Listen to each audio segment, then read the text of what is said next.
तुमने दुनिया में किसी एक मनुष्य को, चाहे वो हिंदू हो या मुसलमान, सिख हो या ईसाई, किसी भी धर्म का, किसी भी जाति का, किसी भी मजहब का मानने वाला हो, अगर आपने किसी को कत्ल कर दिया तो एक इंसान को कत्ल नहीं किया, पूरी दुनिया की इंसानियत को कत्ल कर दिया, पूरे विश्व की इंसानियत को मार डाला, पूरे मानवता का, पूरी इंसानियत के आप कातिल हैं, एक को नहीं मारा है आपने। कुरान सारी दुनिया के इंसानों को एक परिवार से देखता है, एक खानदान से तशबीह देता है। या अय्युहन्नास इन्ना खलकनाकुम मिन ज़करिन व उन्सा व जअलनाकुम शुऊबन व क़बाइल लितअरफू। हाय सारी दुनिया के इंसानों, तुम आपस में भाई भाई हो, इसलिए कि तुम्हारा बाप एक है, तुम्हारी माँ एक है, तुम एक बाप आदम से और एक माँ हव्वा से पैदा किए गए हो। जब तुम्हारा बाप एक, तुम्हारी माँ एक, तो तुम सब आपस में भाई भाई हो, खानदान तुम्हारा एक है, तुम एक परिवार की तरह हो, तुम एक खानदान की ब्रांच, एक पेड़ की शाखाएं हो। दीजिए, कुरान हम सबको एक खानदान से, एक परिवार से जोड़ रहा है और कह रहा है कि तुम सब आपस में एक दूसरे के भाई हो, तुम सब आपस में एक दूसरे, एक ही मां और एक ही बाप के बेटे हो। इतनी बड़ी इंसानियत का सबक मेरे भाइयों दुनिया के किसी मजहब के अंदर नहीं मिलेगा। हाँ, लेकिन कुरान और हदीस के कानून को हमें फॉलो करना है, इसलिए इंसानियत जहां निभाना पड़े वहां रिकॉर्ड तोड़ देना, लेकिन मजहब के साथ समझौते मत करना। अल्लाह के रसूल ने यहूदियों की मदद की, अल्लाह के नबी ने ईसाइयों की मदद की, अल्लाह के नबी ने मजूसियों की मदद की, लेकिन धर्म से समझौता नहीं किया। अल्लाह के नबी ने कहा, कुरान की आयत नाजिल हुई जब काफिरों ने कहा कि 6 महीने आप हमारे माबूद की इबादत कर लें, हमारे खुदा, और 6 महीने में आपके माबूद की, आपके रब की इबादत कर लेते हैं, तो अल्लाह के नबी ने साफ कह दिया, लकुम दीनुकुम वलिय दीन। ये नहीं होगा। इंसानियत हम निभाएंगे, लेकिन दीन के साथ समझौता नहीं करेंगे। तुम्हारे लिए तुम्हारा दीन और हमारे लिए हमारा दीन, ये समझौता नहीं कर सकते।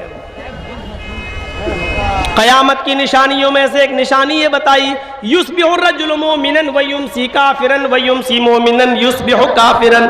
एक मुसलमान को तुम देखोगे सुबह फजर की नमाज पढ़ेगा, नमाज पढ़ने के बाद कुरान की तिलावत करेगा, मस्कीनों को, गरीबों को खाना खिलाएगा, सुबह सवेरे उठेगा तो वह मोमिन होगा, लेकिन शाम का सूरज डूबने से पहले पहले वो काफिर हो जाएगा। यह क़यामत की निशानी बताई। एक ज़माना ऐसा आ जाएगा कि मुसलमान सुबह हालत ईमान में उठेगा, लेकिन सूरज डूबने से पहले पहले वो काफिर हो जाएगा। आज ये चुनाव का दौर है और देख लीजिए आज चुनाव के इस दौर में ऐसा हो रहा है या नहीं हो रहा है। एक बेचारा मुस्लिम कैंडिडेट सुबह उठता है, फजर की नमाज पढ़ने जाता है, कुरान की तिलावत भी करता है, गरीबों की मदद भी करता है, ज़ुहर भी पढ़ता है, लेकिन उसको मालूम है कि हमें हिंदू लोगों का भी वोट लेना है, हिंदू भाइयों का भी वोट चाहिए। हिंदुओं को खुश करने के लिए वो उनके मंदिर में चला जाता है, वहां जाकर टीका भी लगा लेता है और मूर्ति पे जाके वो हार भी चढ़ा देता है, इसलिए कि ऐसा करने से हमें हिंदू भाइयों का वोट मिल जाएगा। मेरे भाइयों, सुबह वो हालत ईमान में उठा, लेकिन शाम होने से पहले पहले उसने कुफ्र कर लिया है। फरमाया अल्लाह के नबी ने, यह क़यामत की निशानी होगी, एक मुसलमान हालत ईमान में उठेगा, लेकिन शाम होने से पहले पहले वो काफिर हो जाएगा। यबीउ दीनहु बिइरज़िम मिनद दुनिया, दुनिया के चंद सिक्कों को हासिल करने के लिए वो अपना दीन बेच देगा। दुनिया के चंद टुकड़ों को पाने के लिए वो अपना दीन का सौदा कर देगा। दुनिया के चंद सिक्कों के लिए वो अपने दीन की सौदेबाजी करेगा। अपने मुआशरे और समाज पर ऐसे मुस्लिम कैंडिडेटों पर नजर रखो जो गैर मुस्लिमों का वोट पाने के लिए टीका भी लगा रहे हैं और मूर्तियों पर हार भी चढ़ा रहे हैं। और दलील क्या देते हैं, अरे हिंदू भाई भी तो कैंडिडेट है, वो भी तो रोजा रख लेता है, या इफ्तार पार्टी में आ जाता है, वो भी तो टोपी लगा लेता है, हमें क्या मतलब है, हमें उससे क्या मतलब है वो क्या कर रहा है। लेकिन आपकी शरीयत आपको इजाजत नहीं देती है कि आप मंदिर में जाकर टीका लगाएं। टीका लगाना ये मुशाबिहत है गैर मुस्लिम से, और मन तशब्बह बिक़ौमिन फ़हुव मिन्हुम, जो जिस कौम की मुशाबिहत करेगा क़यामत के दिन उसी के साथ उठाया जाएगा। मूर्तियों पर फूल और हार और मालाएं नहीं चढ़ाई जा सकती। अगर आपने मंदिर में किसी मूर्ति पर फूल और मालाएं चढ़ा दी तो माफ कीजिएगा, बहुत से लोग दलील दे देंगे, जब आपका नेता मूर्तियों पर फूल और हार माला चढ़ा देता है तो हमने कब्रों पे अगर फूल चढ़ा दिए तो कौन सा जुर्म किया है, हमने यहाँ चादर चढ़ा दी तो कौन सा जुर्म किया है। मेरे भाइयों, किसी भी पत्थर पर फूल और माला नहीं चढ़ाया जा सकता है, उसके सामने हाथ जोड़ के खड़ा नहीं होया जा सकता है। अगर शरीयत ने किसी पत्थर को चूमने की इजाजत दी है तो वो सिर्फ हजरे अस्वद है जो खाने काबा में लगा हुआ है, सिर्फ उस पत्थर को चूमने की इजाजत दी है। अगर आसानी के साथ वहां जा सकते हो और उसको छू सकते हो तो छू लो, और चूम सकते हो तो उसको बोसा दे दो।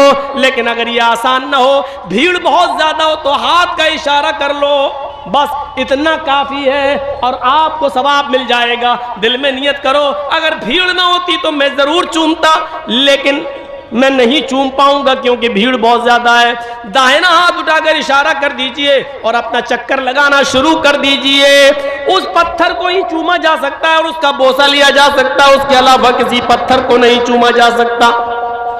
लेकिन हजरत उमर फारूक का जब जमाना आया तो उमर फारूक को डर लगने लगा, इस पत्थर को लोग चूमते हैं, ऐसा ना हो कि इस पत्थर को आगे चलकर लोग इसको खुदा बना ले, माबूद बना ले, कहीं इस पत्थर से रोजी रोटी ना मांगने लगे, इस पत्थर से कहीं औलाद ना मांगने लगे, इस पत्थर को बाबरकत पत्थर समझकर बरकत के हुसूल के लिए बैठने न लगे। तो हजरत उमर फारूक ने तवाफ करने से पहले उस पत्थर पे हाथ रख के कहा था, आए पत्थर, अन्नका हजरुन ला तनफउ वला तजुर, आए पत्थर तू सिर्फ एक पत्थर है, आए हजरे अस्वद तू सिर्फ एक पत्थर है, तू किसी को नफा नहीं पहुंचा सकता, तू किसी को नुकसान नहीं पहुंचा सकता, तेरे अंदर नफा देने की और नुकसान पहुंचाने की ताकत नहीं है। मैं तो सिर्फ तुझे इसलिए चूमता हूं क्योंकि मुहम्मदुर रसूलुल्लाह को मैंने चूमते हुए देखा है। अगर मेरे नबी ने तुझे न चूमा होता तो मैं भी तुझे नहीं चूमता। बस आए पत्थर सुन, तेरे अंदर किसी को कुछ देने की और किसी से कुछ छीनने की ताकत नहीं है, तू माबूद नहीं है, तू खुदा नहीं है, तू रब नहीं है। सवाल यह है कि फिर मैं तुझे चूम क्यों रहा हूं? मैं सिर्फ इसलिए चूम रहा हूं क्योंकि मेरे नबी ने तुझे चूमा, इसलिए हम तुझे चूम रहे हैं। तो मेरे प्यारे साथियों, ये कहकर लोगों को बता दिया कि पत्थर पत्थर है, ये रब नहीं है, ये माबूद नहीं है, यहाँ चादर नहीं चढ़ाई जाएगी, यहाँ हाथ जोड़कर खड़ा नहीं हुआ जाएगा, इस पत्थर से किसी किस्म की बरकत की उम्मीद मत रखना। बस एक सुन्नत है उसको चूमना, एक छूना और बोसा लेना सुन्नत है। मेरे प्यारे साथियों, ये इस्लाम की शीतल छाया और इस्लाम की साफ और शफाफ तालीम है, इसे हमें और आपको गौर करना चाहिए और लेना चाहिए और सीखना चाहिए। ये मजहब सबका है। आओ, अगर नमाज है तो आपके यहाँ पर भी है, कलमा है तो आपके यहाँ पर भी है, अगर ज़कात देने का हुक्म दिया है इस्लाम ने तो आपके यहाँ पर भी दान व खैरात का है। सबूत व दानम दीक्षिता, हाय अर्जुन, ज्यादा से ज्यादा गरीबों मिस्कीनों में दान दिया करो, दान देने से पाप मिटते हैं। अगर हमारे यहाँ रोजा है तो आपके यहाँ पर भी व्रत है। हाँ, एक फर्क जरूर मिलता है, हमारे यहाँ मरने के बाद इंसान दोबारा कुत्ता बिल्ली चूहा नहीं बनता है और आपके यहां मरने के बाद आवागमन है। अच्छे कर्म किए होंगे तो फिर से मनुष्य बनाकर पैदा किया जाएगा, लेकिन बुरे कर्म किए होंगे तो अपने अपने कर्मों के मुताबिक इंसान को सजा मिलेगी। मनुष्य मरती पड़ी है, एक एक गुनाह की सजा लिखी हुई है। अल्लाह के रसूल ने उस चादर को कबूल नहीं किया। वो सहाबी बराबर नमाज पढ़ते रहे, रोजा रखते रहे, सारी इबादतें करते रहे, तहज्जुद पढ़ते रहे, हर चीज की पाबंदी करते रहे। फिर एक मौके पर जंग हुई, उस जंग में वो शिरकत भी किए और मुसलमानों के साथ लड़कर कत्ल भी कर दिए गए, शहीद भी हो गए। सहाबा ने कहा उनके लिए खुशखबरी है, अय अल्लाह के रसूल देखिए वो लड़ते लड़ते मैदान जंग में शहीद हो गए और शहीद तो जन्नती होता है। अल्लाह के नबी ने फरमाया लेकिन वो जन्नती नहीं है। लड़ते लड़ते शहीद हो गए, उनके बारे में कहा वो जन्नती नहीं है। आपने फरमाया इन्ना शमलतल्लती अखज़हा यौम खैबर लतश्तइलु अलैहि नारा।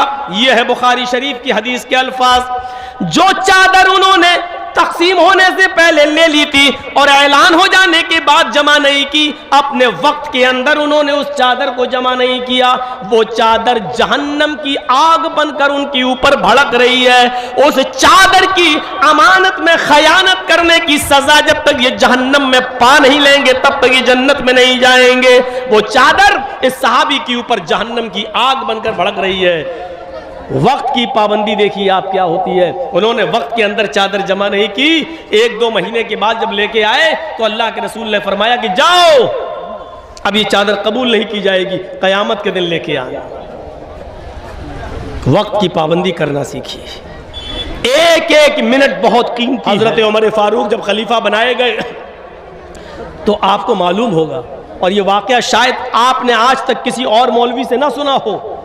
हजरत उमर फारूक जब खलीफा बनाए गए तो उनके ज़माने में एक ऊंट जो बैतुल माल में था, मुसलमानों की अमानत थी, किसी तरीके से रस्सी तोड़ने में कामयाब हो गया और भाग गया।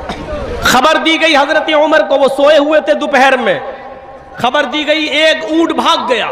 ओफो, हजरत उमर को पता चला कि एक ऊंट, या अल्लाह, मैं कयामत के दिन अल्लाह को क्या जवाब दूंगा, मैं अमीरुल मोमिनीन हूं। उठे और चप्पल भी नहीं पहनी उन्होंने, नंगे पैर भागे। अरब का रेगिस्तानी इलाका, ऊंट तलाश कर रहे हैं, पैरों में चप्पल नहीं है, जमीन गर्म है। हजरत उस्मान गनी अपने घर की छत पर खड़े हैं, देखते हैं कि दूर से एक आदमी नंगे पैर भागता चला जा रहा है। दिल ही दिल में सोचते हैं कितना बड़ा बेवकूफ आदमी है, इतनी कड़ी धूप में नंगे पैर ये भाग रहा है, पता नहीं ये कहां जा रहा है, इसको थोड़ा सा आराम कर लेना चाहिए था। ये गर्म जमीन पर नंगे पैर क्यों भाग रहा है? ये बेवकूफ आदमी है, इतनी सख्त धूप में ये कहां भाग रहा, पसीना पसीना। जब हजरत उमर करीब से गुजरे तो उस्मान गनी पहचान गए कि ये तो हजरत उमर है। कहने लगे, अमीरुल मोमिनीन, इतनी कड़ी धूप में आप कहां भाग रहे हैं, कहां जा रहे हैं? फरमाया, है उस्मान, बैतुल माल का एक ऊंट गायब हो गया है, वो आगे आगे भाग रहा है, मुझे उस ऊंट को पकड़ के बैतुल माल में जमा करना है। अगर आज वो गायब हो गया तो कयामत के दिन मैं अल्लाह को क्या जवाब दूंगा? हजरत उस्मान ने कहा, इधर आओ, हमारे घर में हमारे बहुत से नौकर हैं, बहुत से गुलाम हैं, मैं इनको भेज देता हूं, ये ऊंट पकड़ कर आपके बैतुल माल में जमा कर देंगे। आप आइए और पानी पीजिए, नंगे पैर हैं आप। हजरत उमर ने जो जवाब दिया, मदरसे के जिम्मेदारों सुनो, जलसे के जिम्मेदारों सुनो, तुम्हें भी एक एक पैसे का हिसाब देना है, मदरसे का, जलसे का, एक एक रुपए का हिसाब तुम्हें भी देना है। अगर कोई मांगे तो मना नहीं करना चाहिए। हजरत उस्मान गनी ने जब कहा, आओ ठंडा पानी पी लो, बैठो, मैं अपने गुलामों को भेज देता हूं, वो ऊंट पकड़ के तुम्हारे बैतुल माल में जमा कर देंगे। हजरत उमर जवाब देते हैं, उस्मान, तेरा पानी तुझे मुबारक हो, तेरे घर की छत की का साया तुझे मुबारक हो। अमीरुल मोमिनीन मैं हूं, तुम नहीं। अगर ऊंट गायब हो गया तो कयामत के दिन सवाल मुझसे होगा, तुमसे नहीं, क्योंकि जिम्मेदार मैं हूं, तुम नहीं। ये कहकर वो आगे बढ़े और उस ऊंट को जब तक पकड़ नहीं लिया और बैतुल माल में जमा नहीं कर दिया, तब तक उनको नींद नहीं आई।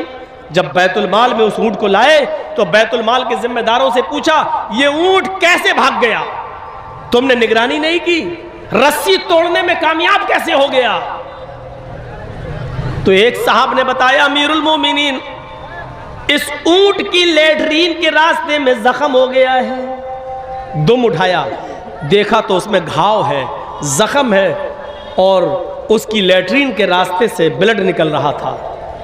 हजरत उमर से कहा, अमीरुल मोमिनीन, ये बैठ नहीं पाता है, जब बैठता है तो इसको दर्द और तकलीफ होती है, इसलिए तकलीफ के अंदर इसने ताकत लगाई और रस्सी को तोड़ने में कामयाब हो गया। हजरत उमर ने कहा, इस ऊंट की लैट्रीन के रास्ते में इतना बड़ा जख्म है, ये ऊंट इतना जख्मी हो गया है और अभी तक उसका कोई ख्याल नहीं रखा गया है। हम अमीरुल मोमिनीन लोगों के ही नहीं है, जानवरों पर भी रहम करना हमारे नबी जनाब मोहम्मद रसूलुल्लाह ने हमें बताया है। फिर उन्होंने हकीमों से पूछा कि कौन सी जड़ी बूटी जंगल से लाई जाए और उसको पीस कर लगाया जाए। हकीमों ने बताया, हजरत उमर अकेले जंगल में जाते हैं, उस जड़ी बूटी को, उस पत्ते को तोड़ के लाते हैं, फिर अपने हाथों से पीसते हैं, उसका मरहम बनाते हैं, फिर अपने हाथ से ऊंट की दुम उठाते हैं और उस दुम लैट्रीन के जख्म के रास्ते पर अपने हाथ से उस जख्म को पर मरहम लगाते हैं, वो जड़ी बूटी लगाते हैं। कहते हैं, अल्लाह मेरा जो काम था वो मैंने कर लिया, शिफा देना तेरा काम है। अय अल्लाह मैं अपनी जिम्मेदारी से आजाद हो गया, अय अल्लाह अब इसको शिफा देना न देना ये तेरा काम है। जानवरों पर रहम करना ये मेरी जिम्मेदारी है, मैंने अपनी जिम्मेदारी निभा ली है, जो हो सकता वो मैंने किया है। अय अल्लाह इस ऊंट को जल्दी से शिफा दे दे। इस वाक़े से पता चलता है कि जिम्मेदारी क्या चीज होती है। जिम्मेदारी, हर आदमी को अपनी जिम्मेदारी पूरी तरीके से निभानी चाहिए। हर आदमी को अपनी जिम्मेदारी पूरी तरीके से अदा करना चाहिए। वक्त की पाबंदी बहुत जरूरी है। शुक्र अदा करो अल्लाह ताला का कि उसने हमें और आपको इस्लाम दिया है। लोग तड़प रहे हैं आज इस्लाम के लिए, वो इस्लाम जो आपका ही नहीं है। शरा लकुम मिनद्दीनि मा वस्सा बिही नूहन वल्लज़ी औहयना इलैक वमा वस्सैना बिही इब्राहीम व मूसा व ईसा नक़ीमुद्दीन। ऐ मोहम्मद सल्लल्लाहु अलैहि वसल्लम, मैंने आपको वही दीन देकर भेजा है, मैंने आपको वही दीन देकर भेजा है जो दीन आपसे पहले नूह अलैहिस्सलातु वस्सलाम को देकर भेजा था, और नूह के बाद इब्राहीम और मूसा और ईसा भी जो दीन लेकर गए वही दीन मैंने आपको भी देकर भेजा है। अल्लाह ताला खुद कह रहा है, मोहम्मद सल्लल्लाहु अलैहि वसल्लम आपको मैंने कोई नया धर्म नया दीन नहीं दिया है, आपसे पहले भी जो नूह अलैहिस्सलाम आए थे उनको भी यही दीन दिया था, और नूह के बाद जो इब्राहीम मूसा और ईसा मोसेस और जीसस जो आए उनको भी हमने यही दीन देकर भेजा। उन लोगों ने जब दीन में गड़बड़ी पैदा की तो उसकी इस्लाह के लिए वही दीन हमने असली शक्ल में आपको देकर भेजा है। क़ुल या अहलल किताबी तालू इला कलिमतिन सवाइम बैनना व बैनकुम अल्ला नअबुदा इल्लल्लाह। आए मोहम्मद सल्लल्लाहु अलैहि वसल्लम आप ऐलान कर दीजिए, आप दुनिया वालों को बता दीजिए, आप दुनिया वालों से कह दीजिए, आप यहूदियों से और ईसाइयों में ऐलान कर दीजिए, या अहलल किताब, आए अहले किताब, आए तौरात वालों, जबूर वालों, इंजील वालों, आए यहूदियों, आए ईसाइयों और आए दाऊद अलैहिस्सलाम के मानने वालों, तालौ इला कलिमतिन सवाइम बैनना व बैनकुम, आओ एक ऐसे कलमे की तरफ। देखिए कुरान क्या कह रहा है, तालौ इला कलिमतिन सवाइम बैनना व बैनकुम, आओ एक ऐसे कलमे की तरफ, आओ एक ऐसे मूल मंत्र की तरफ जो हमारे और तुम्हारे दरमियान बराबर है। यानी वही कलमा आए यहूदियों तुम्हारा भी है, वही कलमा ईसाइयों तुम्हारा भी है। और देख लो मूसा अलैहिस्सलाम जब रसूल बनकर दुनिया में आए तो उनका कलमा था ला इलाहा इल्लल्लाह मूसा रसूलुल्लाह। नूह अलैहिस्सलाम को जब पहले रिसालत मिली तो उनका भी कलमा था ला इलाहा इल्लल्लाह नूह रसूलुल्लाह। ईसा अलैहिस्सलाम आए तो उनका कलमा था ला इलाहा इल्लल्लाह ईसा रसूलुल्लाह। देख रहे हैं आप, नूह आए तो कलमा नहीं बदला गया, सिर्फ दूसरा जुमला बदला जा रहा, बस ला इलाहा इल्लल्लाह तीनों का एक ही रहा, ला इलाहा इल्लल्लाह नूह रसूलुल्लाह। मूसा जब आए तो पढ़ा गया ला इलाहा इल्लल्लाह मूसा रसूलुल्लाह, ला इलाहा इल्लल्लाह नहीं बदला जा रहा है। ईसा जब आए तो पढ़ा जा रहा है ला इलाहा इल्लल्लाह ईसा रसूलुल्लाह। कलमा पहला मंत्र नहीं बदला गया, रसूल के एतबार से दूसरा जुज बदला गया। जब इस्लाम आया, मोहम्मद रसूलुल्लाह आखिरी नबी बनकर आए, तो आपने भी उसी मूल मंत्र को बाकी रखा, ला इलाहा इल्लल्लाह मुहम्मदुर रसूलुल्लाह। पहला मंत्र नहीं बदला गया।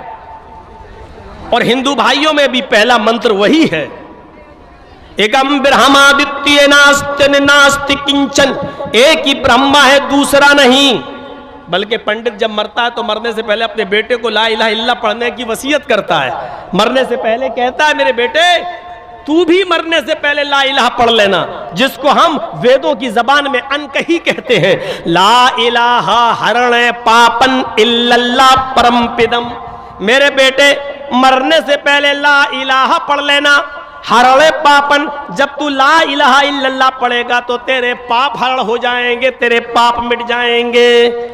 ला इलाहा इल्लल्लाह पढ़ोगे तो तुम्हारे पाप धुल जाएंगे, मिट जाएंगे, खत्म हो जाएंगे। यानी इस्लाम लाने से पाप मिट जाते हैं। इन्नल इस्लाम यहदिमु मा कान क़ब्ला, जो इस्लाम कबूल कर लेता है, कलमा पढ़कर इस्लाम की शीतल छाया में आ जाता है, उसके इस्लाम लाने से पहले जितने भी गुनाह हैं सारे के सारे गुनाह माफ कर दिए जाते हैं, उसके गुनाह बख्श दिए जाते हैं। ये इस्लाम का भी कलमा है। कौन कहता है कि इस्लाम सिर्फ मुसलमानों का धर्म है? कौन सी चीज ऐसी है जो हम करते हैं और आपके यहां नहीं है? बताइए। हम कलमा पढ़ते हैं, आप भी ब्रह्म सूत्र पढ़ते हैं, हम ला इलाहा इल्लल्लाह पढ़ते हैं, आपके यहां पर भी ला इलाहा इल्लल्लाह है। ला इलाहा हरणे पापन इल्लल्लाह परमपिदम, ये क्या है? एकम ब्रह्मा द्वितीय नास्ति नास्ति किंचन, ये क्या है? हम नमाज पढ़ते हैं, आपके यहां पर भी साष्टांग है। 8 अंगों को जमीन पर रखो, 8 अंगों को जमीन पर रखो, यानी नाक और माथा 2, 2 हाथ 4, दोनों घुटने 6 और दोनों पैर 8, यानी सजदा करो। हमारे यहाँ नमाज है तो आपके यहाँ साष्टांग है, यानी सजदे का जिक्र आपके यहाँ पर भी है।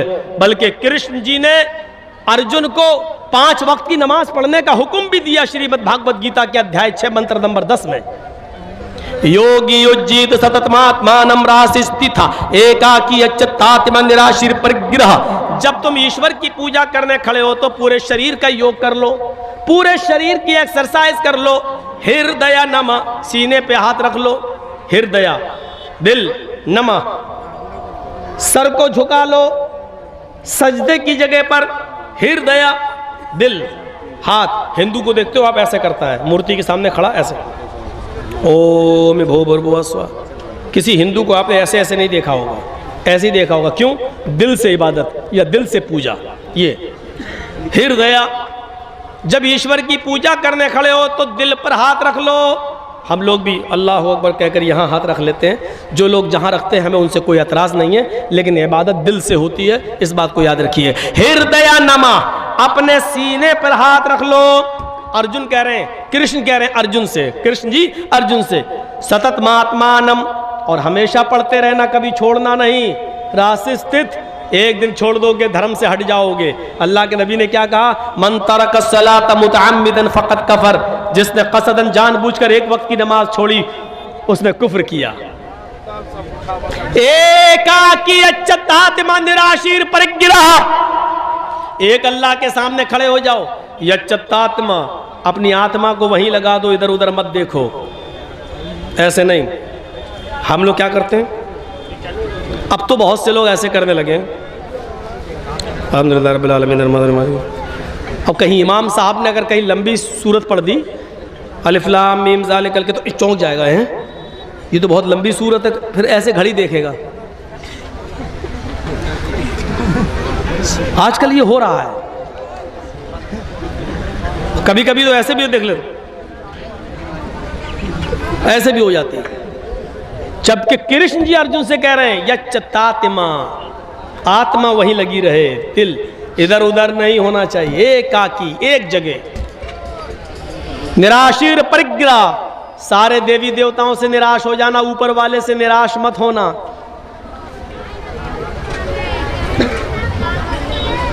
महीदेवस्य सवितु परिष्टुति वसुर्दयमाना नय सुपथराय अस्मान, और उसमें ये मंत्र पढ़ना, महीदेवस्य सवितु परिष्टुति, मही मनी महान है हमारा देवता, देवस्य हमारा देवता, महीदेवस महान है हमारा देवता, सभी तू जिसके लिए सारी की सारी परिष्टुति तारीफ प्रशंसा है। महान है हमारा वो देवता जिसके लिए सारी की सारी प्रशंसा सारी की सारी तारीफ है। हम लोग क्या पढ़ते हैं? अल्हम्दुलिल्लाहि रब्बिल आलमीन। तमाम तारीफें उस अल्लाह के लिए हैं जो दोनों जहान का रब है। कृष्ण जी कह रहे हैं ये पढ़ो, हमारे यहाँ भी वही पढ़ा जा रहा है। कृष्ण जी कहते हैं अर्जुन बसुर दया माना, उसके बाद कहो वो बड़ा दयालु और कृपालु है। हम लोग क्या पढ़ते हैं? अर्रहमान अर्रहीम, वो बड़ा ही मेहरबान इंतहाई रहम करने वाला है। कृष्ण जी कहते हैं पढ़ो नए सुपथा राय आसमान, सुंदर पथ मानी रास्ता, राय मानी चलाना, आसमान हमारे फायदे के लिए। हाय प्रभु हमको हमारे लाभ हमारे फायदे के लिए सुपथा सुंदर रास्ते पर चला, हमको हमारे लाभ के लिए फायदे के लिए अच्छे रास्ते पे चला। हम और आप क्या पढ़ते हैं? इहदिना सिरातल मुस्तकीम, हाय अल्लाह हमको सिराते मुस्तकीम पर सीधे रास्ते पर चला। कृष्ण जी के जो कह रहे हैं वही हमारे नबी ने भी कहा है। इसीलिए मैं कहता हूं कि हिंदू मुस्लिम की राजनीति करने वाले अगर अपनी किताबें पढ़ लें तो कभी इस्लाम से नफरत नहीं करेंगे, मुसलमानों से नफरत नहीं करेंगे। उनके बस में नहीं है नफरत करना। अगर वो किताबें पढ़ लें, जैसे हम इस्लाम पढ़ने के बाद और हिंदू धर्म की किताबें पढ़ने के बाद किसी हिंदू से नफरत नहीं कर सकते। कुरान सारी दुनिया के इंसानों को एक परिवार से देखता है, एक खानदान से तशबीह देता है। या अय्युहन्नास इन्ना खलकनाकुम मिन ज़करिन व उन्सा व जअलनाकुम शुऊबन व क़बाइल लितअरफू। हाय सारी दुनिया के इंसानों तुम आपस में भाई भाई हो इसलिए कि तुम्हारा बाप एक है, तुम्हारी माँ एक है। तुम एक बाप आदम से और एक माँ हव्वा से पैदा किए गए हो। जब तुम्हारा बाप एक तुम्हारी माँ एक तो तुम सब आपस में भाई भाई हो। खानदान तुम्हारा एक है, तुम एक परिवार की तरह हो। तुम एक खानदान की ब्रांच, एक पेड़ की शाखाएं हो।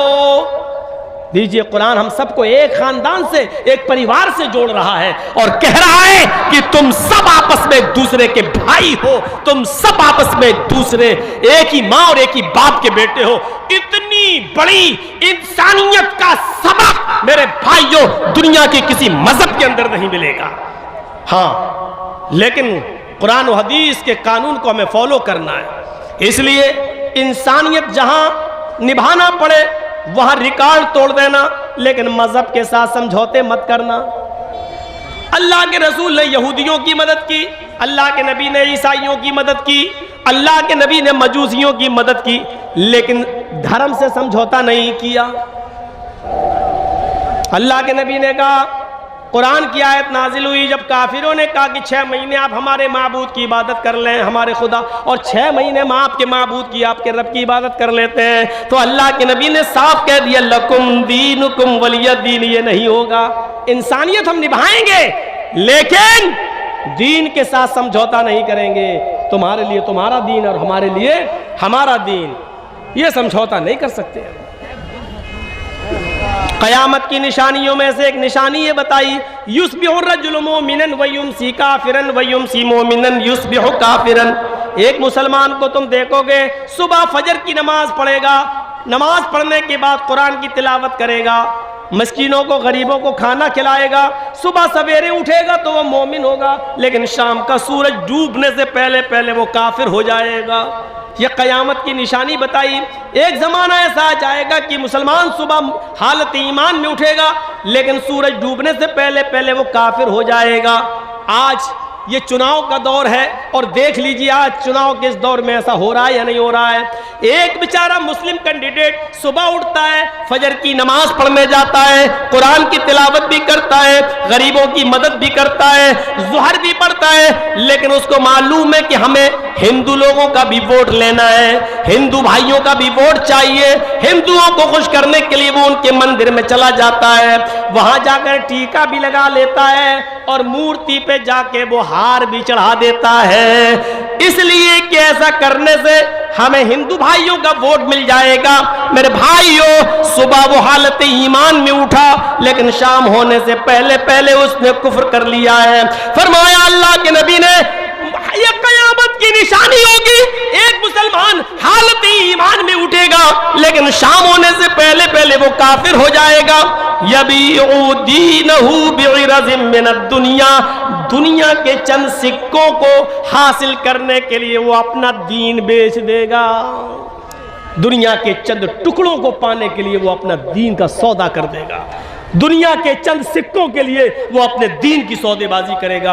अपने मुआशरे और समाज पर ऐसे मुस्लिम कैंडिडेटों पर नजर रखो जो गैर मुस्लिमों का वोट पाने के लिए टीका भी लगा रहे हैं और मूर्तियों पर हार भी चढ़ा रहे हैं। और दलील क्या देते हैं? अरे हिंदू भाई भी तो कैंडिडेट है, वो भी तो रोजा रख लेता है या इफ्तार पार्टी में आ जाता है, वो भी तो टोपी लगा लेता है। हमें क्या मतलब है? हमें उससे क्या मतलब है वो क्या कर रहा है? लेकिन आपकी शरीयत आपको इजाजत नहीं देती है कि आप मंदिर में जाकर टीका लगाएं। टीका लगाना ये मुशाबिहत है गैर मुस्लिम से। और मन तशब्बह बिक़ौमिन फहुवा मिन्हुम, जो जिस कौम की मुशाबिहत करेगा क़यामत के दिन उसी के साथ उठाया जाएगा। मूर्तियों पर फूल और हार और मालाएं नहीं चढ़ाई जा सकती।